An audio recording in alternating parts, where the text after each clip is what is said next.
Jurandir, quando a gente tá falando de storytelling, como que você faz pra contar uma boa história? Dá pra aprender a contar boas histórias? Dá para aprender, mas a maioria das pessoas já tem meio que isso natural, né? O ser humano, ele é um contador de histórias por natureza, né? Você vai voltar desde o período das cavernas, o pessoal se reunia ali ao redor da fogueira para contar a história, como é que foi o dia. E aquele que mais se destacava era o que conseguia colocar mais carga dramática, e até hoje, nos acampamentos aí, o pessoal se reúne ao redor da fogueira para revisitar esse sentimento de contar a história. Então, instintivamente, o ser humano já sabe o que funciona para uma boa história.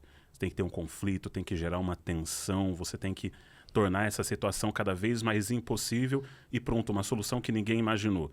São coisas básicas de uma boa história que a pessoa usa naturalmente no dia a dia. A gente gosta tanto de história que a gente não apenas conta as histórias reais, a gente inventa, que é a famosa fofoca, que pode ser de história real ou inventada, mas a gente gosta tanto de contar a história que a gente começa a inventar da nossa cabeça e tirar coisa e tal, porque o ser humano se comunica através de histórias muito melhor do que através de relatório. Então, o cara que fez o Nome da Rosa, né? Esqueci agora. Excelente livro, excelente filme. Esqueci agora o nome dele. Poxa vida. Eu vou pegar aqui. Pensa aí, o cara que fez o Nome da Rosa, ele era, na verdade, um professor universitário. E quando ele fazia os artigos acadêmicos... Humberto Eco. Quando ele fazia os artigos acadêmicos dele, ele sempre fazia como se fosse uma história. Ele narrava como se fosse uma história com o primeiro ato, segundo ato, terceiro ato. O que fez com que os seus pares lá na universidade falassem, cara, você é um grande escritor, você deveria transformar isso em ficção. E aí ele percebeu que ele já fazia o storytelling ficcional usando elementos reais, porque ele dava ênfase, drama e tal. Mas existem várias estruturas, né, que você pode usar para criar. Depois você vai aprendendo como que isso era feito na prática e vai transformando na teoria para ver o que funciona melhor. Você vai ver, tem a estrutura de 3 atos, tem Círculo do Herói, Jornada do Herói, o Kishotenketsu, que é específico do Japão, países orientais, Coreia do Sul, que é assim... totalmente diferente do que a gente está acostumado, né? Porque você vai para a estrutura dos 3 atos. É o mais básico. Todo mundo já viu o filme. A maioria dos filmes, histórias, livros são estruturas dos 3 atos.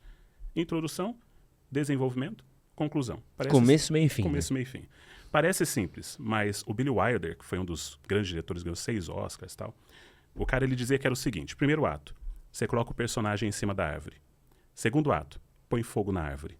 Terceiro ato, tira o personagem da árvore. Então, simples.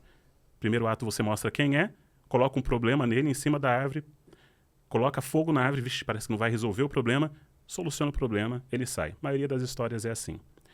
No Japão, e por isso que tem uma pira muito grande hoje em dia da galera gostar das obras japonesas, sul-coreanas, a estrutura como isso é feito lá é bem diferente.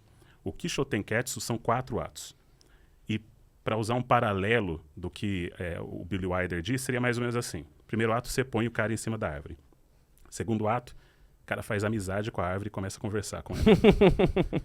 Terceiro ato, o cara e a árvore se tornam um só numa espécie simbiótica e saem numa vingança contra o cara que colocou em cima da árvore, matando todo mundo.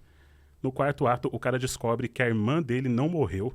Não sei de onde que surgiu essa irmã, ela só surgiu, não morreu, e ela o convence a parar com a sua vingança. Quem já assistiu Attack on Titan vai ver que é mais ou menos isso que acontece lá. Pois, pra mim é RRR. RRR.